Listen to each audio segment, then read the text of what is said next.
एक ओंकार सतनाम करता पुरख निरभਉ निरवैर अकाल मूरत ऐजूनी सैभं गुर प्रसाद। ਧੰਨ ਧੰਨ ਸ੍ਰੀ ਗੁਰੂ ਗ੍ਰੰਥ ਸਾਹਿਬ ਜੀ ਦੀ ਪਵਿੱਤਰ ਬਾਣੀ ਨਾਲ ਖਿਆਲ ਕਰਕੇ, ਮਨ ਕਰਕੇ, ਸੁਰਤ ਕਰਕੇ, ਧਿਆਨ ਕਰਕੇ ਜੁੜੀ ਹੋਈ ਸਾਧ ਸੰਗਤ ਜੀਓ, ਸਭ ਤੋਂ ਪਹਿਲਾਂ ਫਤਿਹ ਦੀ ਸਾਂਝ। ਵਾਹਿਗੁਰੂ ਜੀ ਕਾ ਖਾਲਸਾ, ਵਾਹਿਗੁਰੂ ਜੀ ਕੀ ਫਤਿਹ। ਸੰਗਤ, ਆਪਾਂ ਨਿਤਨੇਮ ਦੀਆਂ ਬਾਣੀਆਂ ਦਾ ਵਿਚਾਰ ਕਰ ਰਹੇ ਹਾਂ। ਨਿਤਨੇਮ ਦੇ ਵਿੱਚ ਜਿਹੜੀਆਂ ਬਾਣੀਆਂ ਪੜ੍ਹੀਆਂ ਜਾਂਦੀਆਂ ਨੇ, ਉਹਨਾਂ ਵਿੱਚ ਸ੍ਰੀ ਗੁਰੂ ਗ੍ਰੰਥ ਸਾਹਿਬ ਜੀ ਦੇ ਪਹਿਲੇ 13 ਅੰਗ ਵੀ ਸ਼ਾਮਲ ਨੇ। ਸੋ ਆਪਾਂ ਜਪਜੀ ਸਾਹਿਬ ਤੋਂ ਬਾਅਦ ਸੋਦਰ ਦੇ ਸ਼ਬਦ 5, 4 ਸ਼ਬਦ ਆਪਾਂ ਸੋ ਪੁਰਖ ਦੇ ਵਿਚਾਰੇ ਹਨ। ਤੇ ਹੁਣ ਆਪਾਂ ਜੋ ਸ਼ਬਦ ਵਿਚਾਰਨਾ ਹੈ ਉਹਨੂੰ ਆਪਾਂ ਆਪਣੀ ਬੋਲੀ ਵਿੱਚ ਕਹਿ ਦਿੰਦੇ ਹਾਂ ਕੀਰਤਨ ਸੋਹਲਾ। ਜਿਵੇਂ ਆਪਾਂ ਜਪ ਨੂੰ ਕਹਿ ਦਿੰਦੇ ਹਾਂ ਜਪ ਜੀ, ਤੇ ਹੋਰ ਸਤਿਕਾਰ ਕਰਦੇ ਹਾਂ ਜਪ ਜੀ ਸਾਹਿਬ। ਇਸ ਤਰ੍ਹਾਂ ਹੀ ਸੋਹਲਾ ਦੀ ਬਾਣੀ ਹੈ ਜਿਹੜੀ, ਇਹਨੂੰ ਅਸੀਂ ਆਪਣੀ ਬੋਲੀ ਵਿੱਚ, ਆਮ ਬੋਲੀ ਵਿੱਚ ਆਪਾਂ ਕੀਰਤਨ ਸੋਹਲਾ ਕਹਿ ਦਿੰਦੇ ਹਾਂ। ਸੋ ਕੀਰਤਨ ਸੋਹਲੇ ਦੀ ਬਾਣੀ ਹੈ ਜਿਹੜੀ ਸ਼ਾਮ ਨੂੰ ਪੜ੍ਹਨ ਦੀ ਸਾਨੂੰ ਹਦਾਇਤ ਹੈ। ਰਾਤ ਨੂੰ ਸੌਣ ਵੇਲੇ ਅਸੀਂ ਸੋਹਲਾ ਪੜ੍ਹ ਕੇ ਸੌਈਏ, ਤਾਂ ਕਿ ਸਾਡੀ ਨੀਂਦ, ਸਾਡਾ ਜੀਵਨ ਸਹਿਜ ਹੁੰਦਾ ਜਾਵੇ। ਤੇ ਇਹ ਸੋਹਲੇ ਦੀ ਬਾਣੀ ਅਸੀਂ ਅੰਤਮ ਸੰਸਕਾਰਾਂ ਵੇਲੇ ਵੀ ਪੜ੍ਹਦੇ ਹਾਂ, ਉੱਥੇ ਵੀ ਪੜ੍ਹੀ ਜਾਂਦੀ ਹੈ। ਪਰ ਪੜ੍ਹਿਆ ਕੀ ਜਾ ਰਿਹਾ ਹੈ, ਬੋਲਿਆ ਕੀ ਜਾ ਰਿਹਾ ਹੈ, ਗੁਰੂ ਜੀ ਕਹਿ ਕੀ ਰਹੇ ਹੈ, ਇਹ ਸਾਡੀ ਸਮਝ ਤੋਂ ਪਰੇ ਰਹਿ ਜਾਂਦਾ ਹੈ। ਸੋ ਆਪਾਂ ਅੱਜ ਇਸ ਸਾਰੇ ਬਾਣੀ ਦਾ, ਭਾਵੇਂ ਆਪਾਂ ਨੂੰ ਥੋੜ੍ਹੀ ਦੇਰ ਵੱਧ ਲੱਗ ਜਾਏ, ਪਰ ਆਪਾਂ ਇਸ ਸੋਹਲਾ ਦੀ ਬਾਣੀ ਨੂੰ ਸਾਰੀ ਨੂੰ ਪੜ੍ਹਨ ਦੀ ਕੋਸ਼ਿਸ਼ ਕਰਾਂਗੇ ਤਾਂ ਕਿ ਸਾਨੂੰ ਸਮਝ ਵਿੱਚ ਪੈ ਜਾਏ। ਸੋ ਸ੍ਰੀ ਗੁਰੂ ਗ੍ਰੰਥ ਸਾਹਿਬ ਜੀ ਦੇ ਪਵਿੱਤਰ ਅੰਕ 12 ਤੇ ਹੈ ਬਾਣੀ। ਸੋਹਿਲਾ ਰਾਗ ਗੌੜੀ ਦੀਪਕੀ ਮਹੱਲਾ ਪਹਿਲਾ। ਗੌੜੀ ਦੀਪਕੀ ਰਾਗ ਵਿੱਚ ਗੁਰੂ ਨਾਨਕ ਦੇਵ ਜੀ ਦੀ ਬਾਣੀ ਹੈ, ਜਿਸ ਦਾ ਹੈਡਿੰਗ ਹੈ ਸੋਹਿਲਾ। ਸੋਹਿਲਾ ਹੈਡਿੰਗ ਹੈ। ਏਕ ਓੰਕਾਰ ਸਤਿਗੁਰ ਪ੍ਰਸਾਦ। ਇੱਕ ਪਰਮਾਤਮਾ ਅਕਾਲ ਪੁਰਖ ਵਾਹਿਗੁਰੂ ਅੱਲਾ ਗੌਡ ਜੋ ਵੀ ਮੰਨੋ, ਇੱਕ ਪਰਿਪੂਰਨ ਹੈ, ਆਪਣੇ ਆਪ ਵਿੱਚ ਪੂਰਨ ਹੈ, ਸਰਵ ਵਿਆਪਕ ਹੈ। ਉਸੇ ਤੋਂ ਸਾਰੇ ਆਕਾਰ ਬਣ ਰਹੇ ਹੈ ਤੇ ਉਹਦੇ ਵਿੱਚ ਸਮਾਈ ਜਾ ਰਿਹਾ ਹੈ। ਲਗਾਤਾਰਤਾ ਇਸ ਵਿੱਚ, ਨਿਰੰਤਰਤਾ ਹੈ। ਸਤਿਗੁਰ ਪ੍ਰਸਾਦ, ਪੂਰੇ ਗੁਰੂ ਦੀ ਕਿਰਪਾ ਲਈਏ, ਪੂਰੇ ਗੁਰੂ ਦੀ ਬਾਣੀ ਨਾਲ ਜੁੜੀਏ ਤੇ ਬਾਣੀ ਤੋਂ ਸਾਨੂੰ ਇਹ ਗੱਲ ਸਾਰੀ ਸਮਝ ਪਏਗੀ। ਗੁਰੂ ਦੀ ਕਿਰਪਾ ਲੈਣੀ ਜ਼ਰੂਰੀ ਹੈ ਇਸ ਵਾਸਤੇ। ਸੋ ਆਓ ਆਪਾਂ ਪੜ੍ਹਦੇ ਹਾਂ। ਜੈ ਕਰ ਕੀਰਤ ਆਖੀਐ ਕਰਤੇ ਕਾ ਹੋਏ ਵਿਚਾਰੋ। ਜਿਸ ਸਤਸੰਗ ਘਰ ਵਿੱਚ ਪਰਮਾਤਮਾ ਦੀ ਸਿਫਤ ਸਲਾਹ ਕੀਤੀ ਜਾਂਦੀ ਹੈ ਤੇ ਅਕਾਲ ਪੁਰਖ ਦੇ ਗੁਣਾਂ ਦਾ ਵਿਚਾਰ ਕੀਤਾ ਜਾਂਦਾ ਹੈ। ਸਤਸੰਗ ਕਿਹੜੀ ਹੈ? ਗੁਰੂ ਜੀ ਕਹਿੰਦੇ ਜਿੱਥੇ ਪਰਮਾਤਮਾ ਦੇ, ਅਕਾਲ ਪੁਰਖ ਦੇ ਗੁਣਾਂ ਦਾ ਵਿਚਾਰ ਕੀਤਾ ਜਾਂਦਾ, ਉਸੇ ਦੀ ਸਿਫਤ ਸਲਾਹ ਕੀਤੀ ਜਾਂਦੀ ਹੈ, ਨਾ ਕਿ ਕਿਸੇ ਖਾਸ ਦਿਨ ਦੀ ਜਾਂ ਖਾਸ ਸਮੇਂ ਦੀ ਜਾਂ ਖਾਸ ਜਗ੍ਹਾ ਦੀ ਜਾਂ ਖਾਸ ਬੰਦੇ ਦੀ ਕੀਤੀ ਜਾਂਦੀ ਹੈ। ਅਕਾਲ ਪੁਰਖ ਵਾਹਿਗੁਰੂ ਦੀ ਸਿਫਤ ਕੀਤੀ ਜਾਂਦੀ ਹੈ। ਤਿਤ ਕਰ ਗਾਵੋ ਸੋਹਿਲਾ ਸਿਵਰੋ ਸਿਰਜਨਹਾਰੋ। ਗੁਰੂ ਜੀ ਕਹਿੰਦੇ ਤਿਤ ਕਰ, ਉਸ ਸਤਸੰਗ ਘਰ ਵਿੱਚ, ਇਹ ਜਿੰਦੇ ਉਸ ਘਰ ਵਿੱਚ ਬੈਠ ਕੇ ਪ੍ਰਭੂ ਦੇ ਮਿਲਾਪ ਦੇ ਗੀਤ ਗਾ, ਮਿਲਾਪ ਦੀ ਤਾਂਘ ਆਪਣੇ ਅੰਦਰ ਪੈਦਾ ਕਰ, ਉਹ ਸ਼ਬਦ ਗਾ ਅਤੇ ਆਪਣੇ ਪੈਦਾ ਕਰਨ ਵਾਲੇ ਪ੍ਰਭੂ ਨੂੰ ਯਾਦ ਕਰ, ਨਿਤ ਯਾਦ ਕਰਿਆ ਕਰ। ਗੁਰੂ ਜੀ ਕਹਿੰਦੇ ਗੁਰੂ ਦੀ ਸੰਗਤ ਵਿੱਚ ਜੁੜ ਕੇ, ਇਹਦੇ ਨਾਲ ਗੁਰੂ ਜੀ ਫਾਇਦਾ। ਗੁਰੂ ਜੀ ਕਹਿੰਦੇ ਤੁਮ ਗਾਵੋ ਮੇਰੇ ਨਿਰਭਉ ਕਾ ਸੋਹਿਲਾ। ਜੇ ਤੂੰ ਸਤਸੰਗੀਆਂ ਵਿੱਚ ਮਿਲ ਕੇ ਮੇਰੇ ਪਰਮਾਤਮਾ ਅਕਾਲ ਪੁਰਖ ਵਾਹਿਗੁਰੂ, ਜਿਹੜਾ ਮੇਰਾ ਪਿਆਰਾ ਹੈਗਾ, ਜਿਹਨੂੰ ਕਿਸੇ ਦਾ ਡਰ ਨਹੀਂ, ਉਹਦੀ ਸਿਫਤ ਸਲਾਹ ਦੇ ਗੀਤ ਗਾਵੇਂਗਾ। ਹਉ ਵਾਰੀ ਜਿਤ ਸੋਹਿਲੇ ਸਦਾ ਸੁਖ ਹੋਏ ਰਹਾਓ। ਅਤੇ ਇਹ ਵੀ ਗੱਲ ਆਖ ਨਾਲ ਨਾਲ ਕਿ ਪ੍ਰਭੂ ਜੀ ਤੇਰੀ ਸਿਫਤ ਸਲਾਹ ਗਾਉਣ ਦੇ ਨਾਲ, ਬਰਕਤ ਨਾਲ ਮੈਨੂੰ ਸਦਾ ਆਨੰਦ ਮਿਲਦਾ ਹੈ, ਇਹ ਵੀ ਮਹਿਸੂਸ ਕਰਦੇ ਆਖ। ਗੁਰੂ ਜੀ ਕਹਿੰਦੇ ਤੇ ਉੱਥੇ ਬੈਠ ਕੇ ਗੁਰੂ ਦੀ ਸੰਗਤ ਵਿੱਚ ਉਸ ਪਰਮ ਪਿਤਾ ਪਰਮਾਤਮਾ ਦੇ ਗੁਣ ਗਾ ਅਕਾਲ ਪੁਰਖ ਵਾਹਿਗੁਰੂ ਦੇ ਗੁਣਾਂ ਨੂੰ ਧਾਰਨ ਕਰ। ਨਿਤ ਨਿਤ ਜੀਅੜੇ ਸੰਭਾਲੀਣ, ਦੇਖੇਗਾ ਦੇਵਨਹਾਰ। ਐ ਜਿੰਦੇ ਆਪਣੇ ਆਪ ਨੂੰ ਪਰਮਾਤਮਾ ਦੀ ਹਾਜ਼ਰੀ ਵਿੱਚ ਰੱਖਣ ਵਿੱਚ ਮਨ ਦੀ ਸੰਭਾਲ ਹੁੰਦੀ ਹੈ। ਦੇਖੋ ਕਿੰਨਾ ਫਾਰਮੂਲਾ ਸਹੀ ਹੈ ਕਿ ਜਿਵੇਂ ਸਾਡੇ ਅੰਦਰ ਪਰਮਾਤਮਾ ਦੇ ਗੁਣ ਅਤੇ ਯਾਦ ਅਸੀਂ ਉਹਦੀ ਸਿਫਤ ਕਰਾਂਗੇ, ਸਾਡੇ ਅੰਦਰ ਗੁਣ ਪੈਦਾ ਹੋਣਗੇ, ਸਾਡੇ ਮਨ ਦੀ ਸੰਭਾਲ ਹੋ ਰਹੀ ਹੈ। ਗੁਰੂ ਜੀ ਕਹਿੰਦੇ ਉੱਥੇ ਜੋ ਦਾਤਾਂ ਦੇਣ ਵਾਲਾ ਮਾਲਕ ਹੈ ਉਹ ਹਰੇਕ ਜੀਵ ਦੀ ਸੰਭਾਲ ਕਰਦਾ ਹੈ, ਮਨੀ ਉਸ ਦੇ ਮਨ ਨੂੰ ਸੱਚਾ ਸੁੱਚਾ ਬਣਾਉਂਦਾ ਹੈ। ਤੇਰੇ ਦਾਨੇ ਕੀਮਤ ਨਾ ਪਵੈ, ਤਿਸ ਦਾਤੇ ਕਵਣ ਸਵਾਰ। ਐ ਜਿੰਦੇ ਉਸ ਮਾਲਕ ਦੀਆਂ ਦਾਤਾਂ ਦਾ ਮੁੱਲ ਨਹੀਂ ਦਿੱਤਾ ਜਾ ਸਕਦਾ, ਮੁੱਲ ਨਹੀਂ ਲਈਆਂ ਜਾ ਸਕਦੀਆਂ, ਕੋਈ ਕੀਮਤ ਨਹੀਂ ਕੀਤੀ ਜਾ ਸਕਦੀ ਅਤੇ ਤੇਰੇ ਪਾਸੋਂ ਪੈ ਨਹੀਂ ਸਕਦਾ ਉਹਨਾਂ ਦਾ ਅੰਦਾਜ਼ਾ। ਇਸ ਕਰਕੇ ਤੂੰ ਲਾ ਵੀ ਨਹੀਂ ਸਕਦਾ ਅੰਦਾਜ਼ਾ। ਇਸ ਕਰਕੇ ਉਸ ਤੋਂ ਬਲਿਹਾਰੇ ਜਾ, ਵਾਰ ਵਾਰ ਉਸ ਮਾਲਕ ਤੋਂ ਬਲਿਹਾਰੇ ਜਾ। ਸੰਬਤ ਸਾਹਾ ਲਿਖਿਆ ਮਿਲ ਕਰ ਪਾਉ ਤੇਲ। ਜਿਵੇਂ ਵਿਆਹ ਦੀ ਤਰੀਕ ਲਿਖੀ ਜਾਂਦੀ ਹੈ ਅਤੇ ਵਿਆਹ ਉਸ ਦਿਨ ਪੱਕਾ ਹੁੰਦਾ ਹੈ, ਇਸ ਤਰ੍ਹਾਂ ਹੀ ਗੁਰੂ ਜੀ ਕਹਿੰਦੇ ਤੇਰਾ ਅਖੀਰਲਾ ਸਮਾਂ ਹੈ ਜਿਹੜਾ ਉਹ ਲਿਖਿਆ ਹੋਇਆ ਅਤੇ ਤੂੰ ਕੀ ਕਰ। ਐ ਜਿੰਦੇ ਗੁਰੂ ਦੀ ਸੰਗਤ ਵਿੱਚ ਬੈਠ ਕੇ ਅਰਜ਼ੋਈਆਂ ਕਰ ਕਿ ਉਹ ਜਿਹੜਾ ਦਿਹਾੜਾ ਪਹਿਲੇ ਹੀ ਮਿਥਿਆ ਹੋਇਆ ਹੈ ਅਤੇ ਜਿੱਥੋਂ ਵਿਆਹ ਦਾ ਸੱਦਾ ਆਉਣਾ ਹੈ, ਜਿਹੜੇ ਦੇਸ਼ ਵਿੱਚ ਜਾਣਾ ਹੈ, ਦੇਹੋ ਸੱਜਣ ਅਸੀਸਣੀਆਂ ਜਿਉ ਹੋਵੈ ਸਾਹਿਬ ਸੋ ਮੇਲ। ਇਸ ਕਰਕੇ ਸਤਸੰਗੀ ਵੀਰਾਂ ਨਾਲ ਰਲ ਕੇ ਮਾਈਏ ਪਾਓ, ਜਾਨੀ ਇਹ ਅਰਦਾਸਾਂ ਕਰੋ ਕਿ ਹੇ ਸੱਜਣ ਸਹੇਲਿਓ, ਹੇ ਮੇਰੇ ਗੁਰਮੁਖ ਸਾਥੀਓ, ਮੈਨੂੰ ਸੋਹਣੀਆਂ ਅਸੀਸਾਂ ਦਿਓ, ਤਾਂ ਕਿ ਅਰਦਾਸ ਵੀ ਕਰੀਏ ਉਸ ਪ੍ਰਭੂ ਦੇ ਅੱਗੇ, ਤਾਂ ਕਿ ਉਸ ਨਾਲ ਸਾਡਾ ਮੇਲ ਹੋ ਜਾਏ। ਦੇਖੋ ਸੰਗਤ ਬਾਰੇ ਗੁਰੂ ਜੀ ਕਿੰਨੀ ਤਕੜੀ ਗੱਲ ਕਹਿ ਰਹੇ ਆ। ਸੰਗਤ ਵਿੱਚ ਗੱਲ ਕਿਹਦੀ ਕਰਨੀ ਹੈ? ਪਰਮਾਤਮਾ ਦੀ। ਹੁਣ ਗੁਰੂ ਜੀ ਕਹਿੰਦੇ ਇਹ ਜਿਹੜੇ ਹੈ ਇਹ ਸੱਦੇ ਆ ਸਾਰਿਆਂ ਦੇ ਘਰ ਆ ਰਹੇ ਹੈ। ਘਰ ਘਰ ਇਹੋ ਪਹੁੰਚਾ ਸੱਦੜੇ ਨਿਤ ਪਵਨ। ਪਹੁੰਚਾ ਕਹਿੰਦੇ ਆ ਸੁਨੇਹਾ। ਪਰਲੋਕ ਵਿੱਚ ਜਾਣ ਲਈ ਯਾਨੀ ਮੌਤ ਦੀ ਸਾਹੇ ਚਿੱਠੀ ਹਰੇਕ ਘਰ ਵਿੱਚ ਆ ਰਹੀ ਹੈ। ਇਹ ਨਿੱਤ ਸਾਡੇ ਕੋਲੇ ਕੋਲੇ ਆ ਰਹੀ ਹੈ ਅਤੇ ਸਾਡੀ ਵੀ ਆ ਸਕਦੀ ਹੈ। ਸੱਦਣ ਹਾਰਾ ਸਿਮਰੀਏ ਨਾਨਕ ਸੇ ਦੇ ਆਵਨ।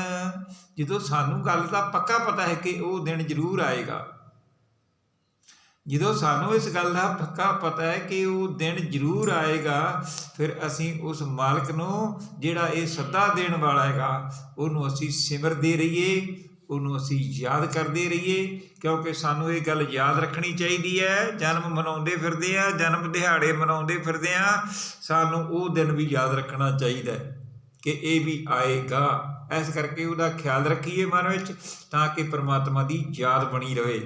ਹੁਣ ਅਗਲਾ ਸ਼ਬਦ ਜੋ ਸੋਹਲੇ ਵਿੱਚ ਜੋੜਿਆ ਗੁਰੂ ਜੀ ਨੇ ਉਹ ਹੈ ਰਾਗ ਆਸਾ ਮਹੱਲਾ ਪਹਿਲਾ।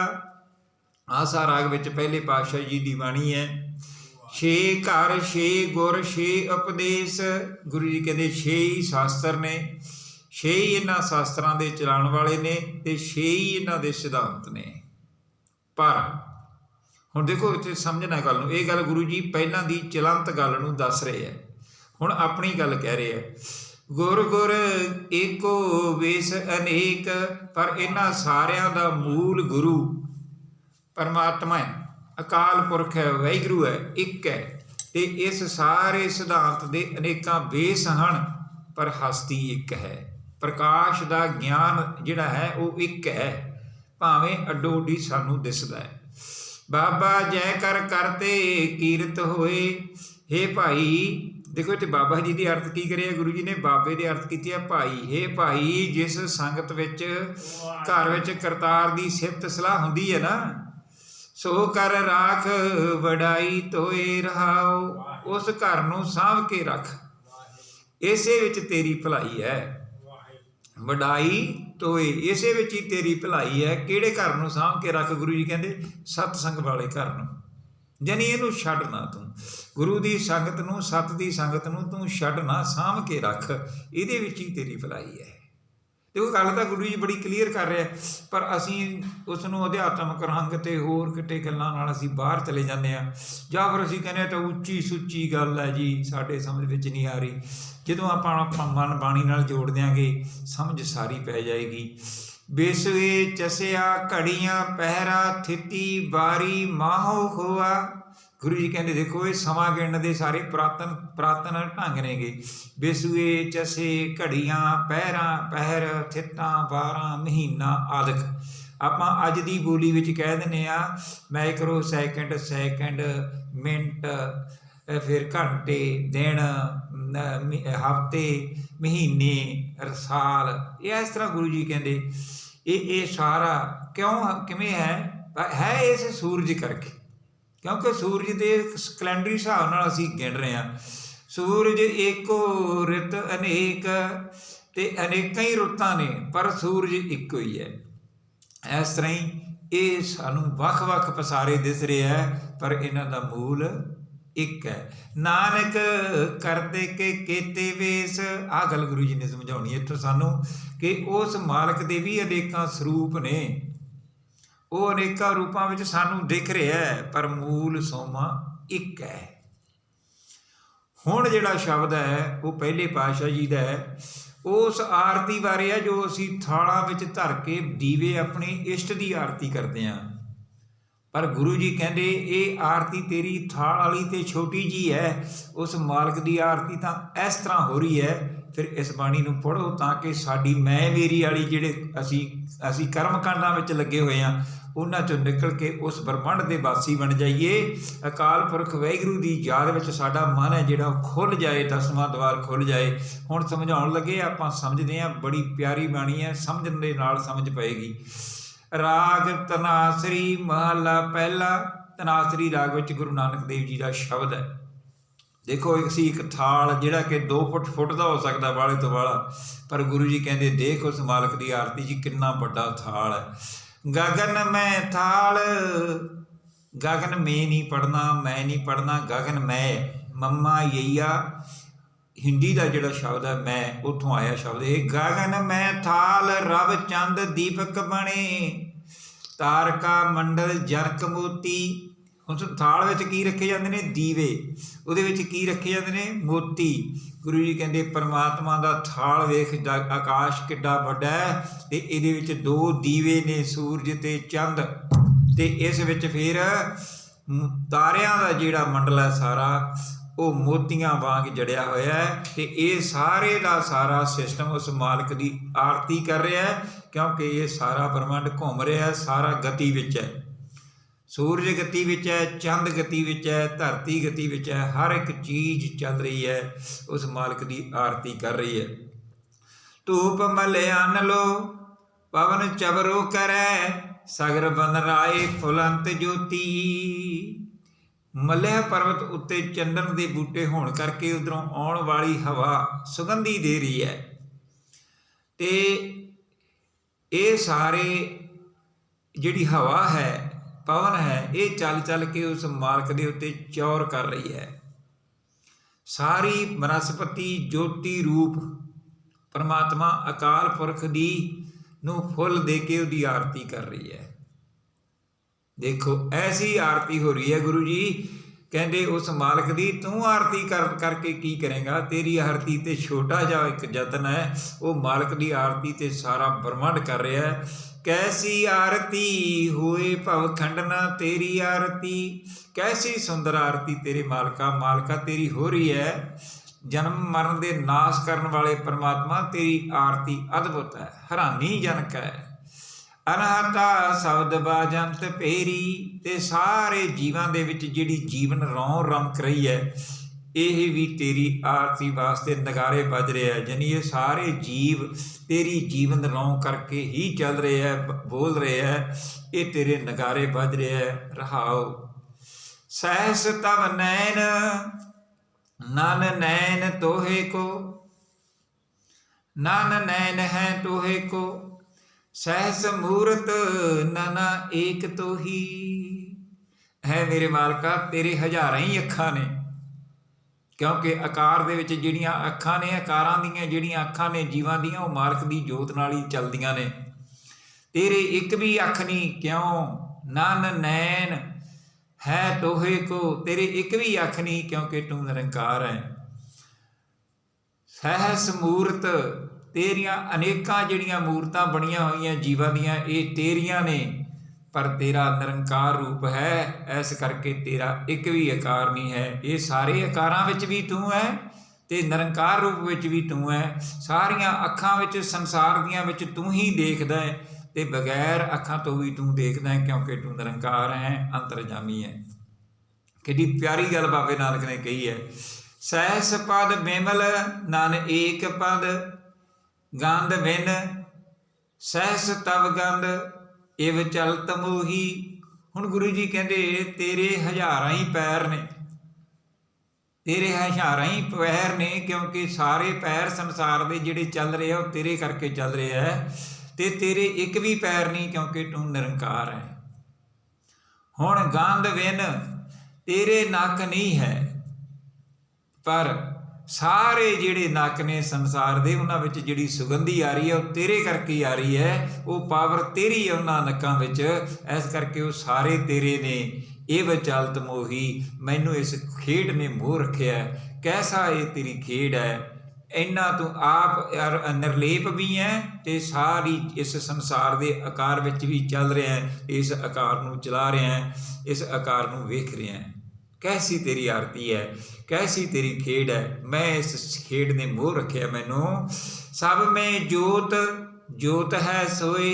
हुण गुरु जी उस गल नूं समझाउण लगे कि सारियां अखां, सारे पैर, सारे नक तेरे किवें ने, क्योंकि सारियां दे विच जोत तेरी है, पावर तेरी है, शक्ति तेरी है।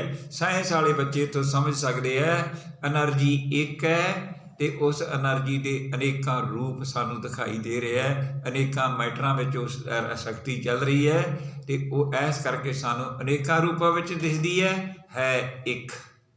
अनेकों रूपों में साढ़े नक की सुगंधी सानू क्यों आ रही है, क्योंकि मालक ने विच पावर दी हुई है। जो पावर खत्म होएगी फिर नहीं नहीं नहीं इनू आएगी कोई भी सुगंधी। तो ये अखां उदों तक ही वेख रही हैं जदों तक मालक की जोत है इन्हां विच, ते जदों नहीं होएगी तो नहीं वेखणगीਆਂ। हुण देखो इसे गल नूं गुरु जी क्लीयर करते हैं। तिस दे चानण सब में चानण होए, उस मालक दे प्रकाश करके ही सारियां विच चानण हो रहा है, सूझ बूझ आ रही है। ये ज्ञान भी उस मालक कोलों आ रहा है। गुरु जी कहते ये ज्ञान भी परमात्मा का है। असीं कहने ना धुर की बाणी आई, इत्थे समझना धुर की बाणी नूं किवें आई है। ये ज्ञान भी सारा उस मालक कोलों आउंदा है, ते ये सारियां नूं मिल भी उसे करके रहा है। गुर साखी जोत प्रगट होए, पर इस जोत का ज्ञान उन्हां नूं होएगा जिहड़े गुरु की सिक्ख्या लैणगे। यानी गुरु की राही ही समझ पैंदी है कि वो मालक सारे किते वसिया होया है। जो तिस भावै सो आरती होए, ते इस सर्व व्यापक जोत अकाल पुरख वाहिगुरू की आरती की है, उहदी रजा विच तरना। देखो किड्डी प्यारी गल गुरु जी कहते हैं, उस मालक की रजा विच तुरना ही उसकी आरती है। वो जीवां नूं चंगा लगे, उसकी रजा विच तुरना ही प्रभु की आरती करनी है, क्योंकि सारा संसार उसकी आरती कर रहा है। इस करके जीव वो सारा आकार जिहड़ा उसकी धरती, आकाश, पताल, चंद्रमा, सूरज, तारे उसकी रजा विच चल रहे है। तू भी उसकी रजा विच तुर। हर चरण कमल मकरंद लोभित मनो, अन दिनो मोहे आही प्यासा। गुरु कहते हे हरी, चरण रूप कौल फुलों के रस लई मेरा मन ललचांदा है। यानी मेरा मन तेरे चरणों नाल जुड़न वास्ते ललचांदा है। हर रोज़ मैनू ये प्यास लगी हुई है, ऐसे मालक नाल जुड़न की मैनू प्यास लगी है। इस करके किरपा कर मेरे दातिया, मैनू ये ज्ञान बख्शिश दे। किरपा जल दे नानक सारंग को, होए जाते तेरे नाए वासा। तेरे नाए, तेरे ज्ञान विच मेरी बसों हो जाए, तेरे ज्ञान में तेरा ज्ञान मेरे अंदर बस जे। ऐस करके किरपा जल दे नानक सारंग को। नानक बईए, नानक पपीहे नूं, ਜਿਵੇਂ ਪਪੀਹਾ ਚਾਤਰਕ ਬੂੰਦ ਵਾਸਤੇ ਅਰਦਾਸ ਕਰਦਾ ਹੈ, ਮੈਂ ਤੇਰੇ ਅੱਗੇ ਤੇਰੇ ਨਾਮ ਵਾਸਤੇ ਅਰਦਾਸ ਕਰਦਾ। ਇਸ ਕਰਕੇ ਦਾਸ ਨਾਨਕ ਨੂੰ ਆਪਣਾ ਗਿਆਨ ਬਖਸ਼ ਦੇ, ਹੈ ਦਾਤਾ ਬਖਸ਼ਿਸ਼ ਕਰਦੇ ਮੇਰੇ ਉੱਤੇ। ਇਹ ਗੱਲ ਗੁਰੂ ਜੀ ਇਸ ਸ਼ਬਦ ਵਿੱਚ ਕਹਿੰਦੇ ਹੈ। ਅਗਲਾ ਜੋ ਸ਼ਬਦ ਜੋੜਿਆ ਉਹ ਆਪਾਂ ਪੜ੍ਹਦੇ ਹਾਂ। ਰਾਗ ਗੌੜੀ ਪੂਰਵੀ ਮਹੱਲਾ ਚੌਥਾ। ਕਾਮ ਕ੍ਰੋਧ ਨਗਰ ਵੋ ਭਰਿਆ, ਮਿਲ ਸਾਧੂ ਖੰਡਲ ਖੰਡਾ ਹੀ। ਮਨੁੱਖ ਦਾ ਇਹ ਸਰੀਰ, ਇਹ ਸ਼ਹਿਰ ਕਾਮ ਕ੍ਰੋਧ ਨਾਲ ਭਰਿਆ ਰਹਿੰਦਾ। ਗੁਰੂ ਨੂੰ ਮਿਲ ਕੇ ਹੀ ਕਾਮ ਕ੍ਰੋਧ ਦੇ ਇਸ ਜ਼ੋਰ ਨੂੰ ਤੋੜਿਆ ਜਾ ਸਕਦਾ ਹੈ। ਕਾਮ ਕ੍ਰੋਧ ਨਗਰ ਬਹੁ ਭਰਿਆ, ਬਹੁ ਭਰਿਆ, ਨੱਕੋ ਨੱਕ ਭਰਿਆ ਹੋਇਆ ਹੈ। ਮਿਲ ਸਾਧੂ, ਗੁਰੂ ਨੂੰ ਮਿਲ ਕੇ ਹੀ ਖੰਡਲ ਖੰਡਾ ਹੈ, ਇਸ ਜ਼ੋਰ ਨੂੰ, ਇਸ ਯੋਗ ਨੂੰ ਤੋੜਿਆ ਜਾ ਸਕਦਾ ਕਾਮ ਕ੍ਰੋਧ ਦੇ ਨੂੰ। ਪੂਰਬ ਲਿਖਤਾ ਲਿਖੇ ਗੁਰ ਪਾਇਆ, ਮਨ ਹਰ ਲਿਵ ਮੰਡਲ ਮੰਡਾ ਹੀ।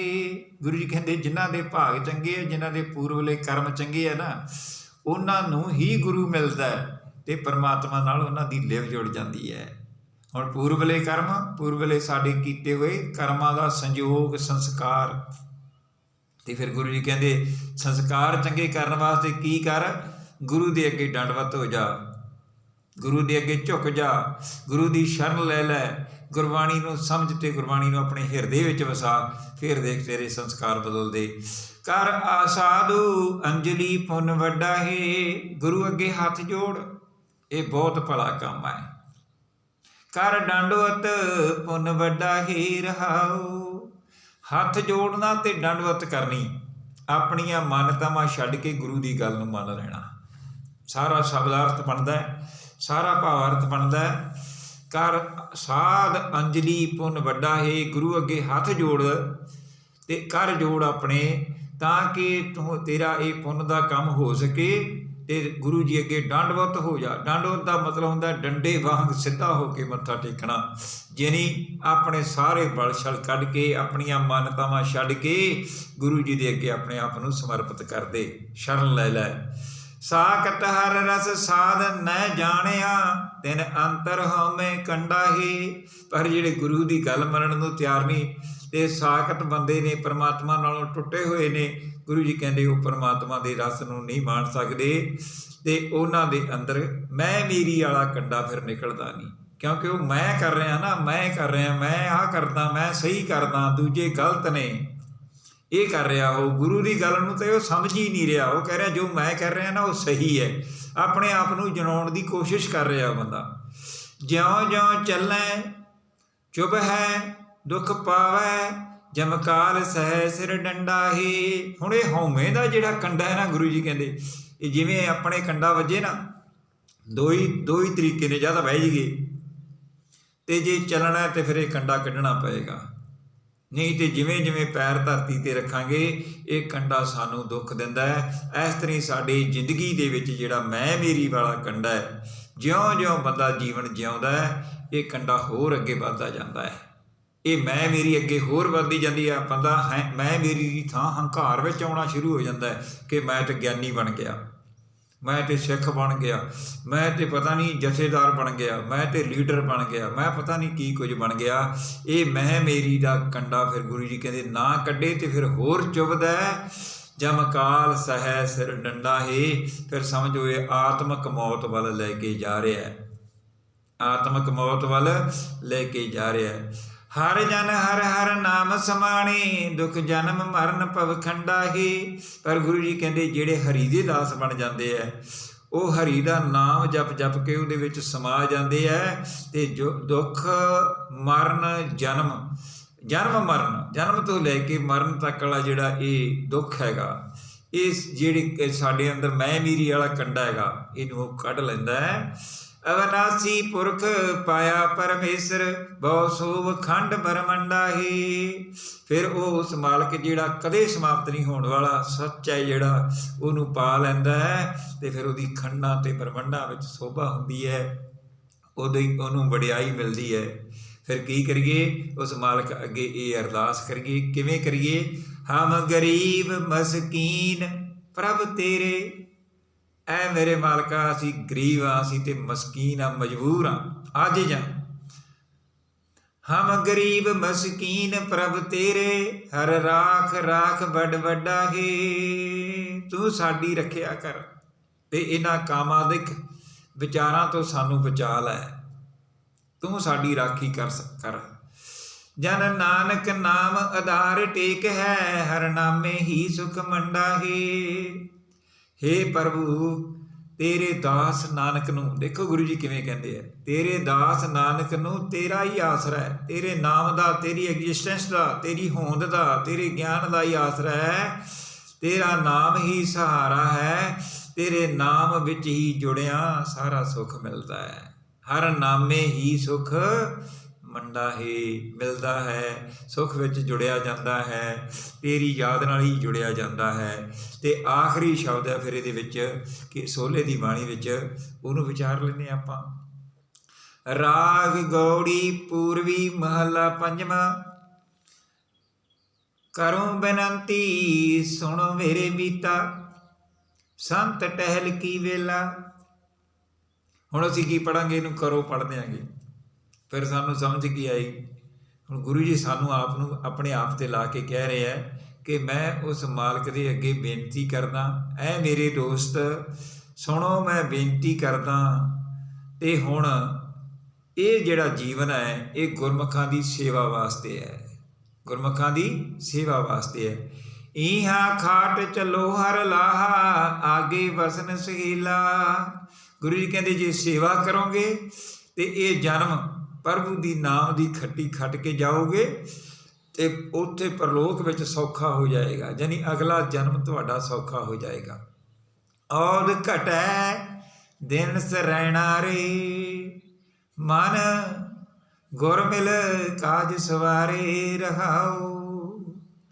ਔਦ ਉਮਰ ਘਟ ਰਹੀ ਹੈ, ਦਿਨ ਸਰੈਣਾ ਰੇ, ਰਾਤ ਦਿਨ ਕਰਕੇ ਇਹ ਉਮਰ ਸਾਡੀ ਘਟ ਰਹੀ ਹੈ। ਅਸੀਂ ਕਹਿ ਰਹੇ ਵੱਡੇ ਹੋ ਰਹੇ ਹਾਂ।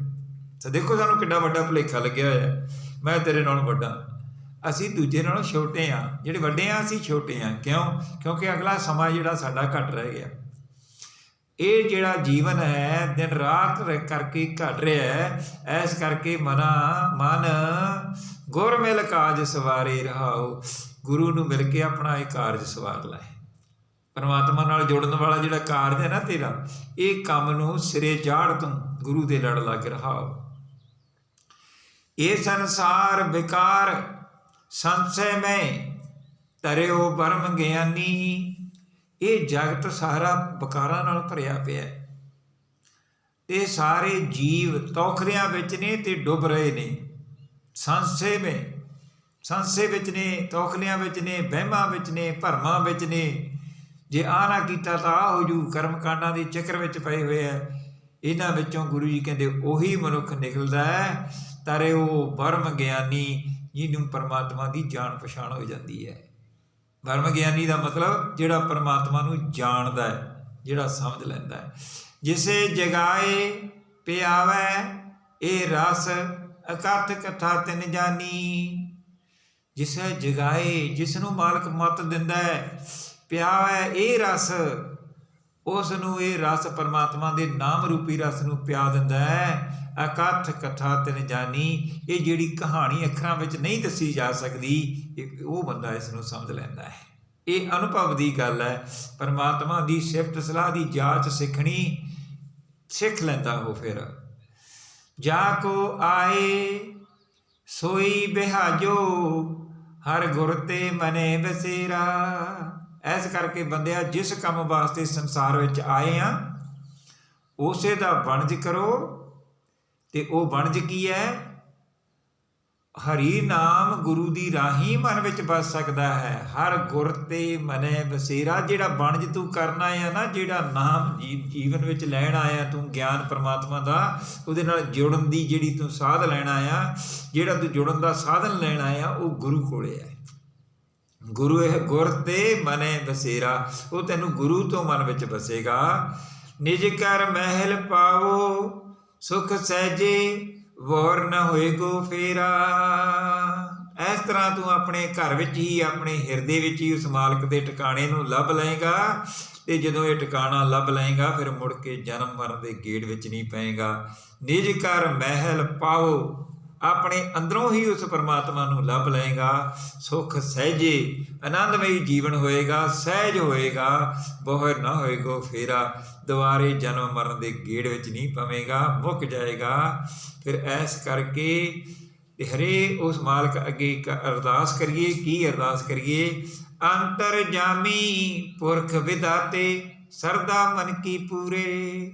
ਐ ਮੇਰੇ ਮਾਲਕਾ, ਮੇਰੇ ਦਿਲਾਂ ਦੀਆਂ ਜਾਣਨ ਵਾਲਿਆ, ਸਾਰੇ ਕਿਤੇ ਰਮੇ ਹੋਏ ਵਿਧਾਤੇ, ਸਾਨੂੰ ਬਣਾਉਣ ਵਾਲੇ, ਸਾਨੂੰ ਸਿਰਜਣਹਾਰ, ਸਰਦਾ ਮਨ ਕੀ ਪੂਰੇ, ਮੇਰੇ ਮਨ ਦੀ ਇਹ ਇੱਛਾ ਪੂਰੀ ਕਰ।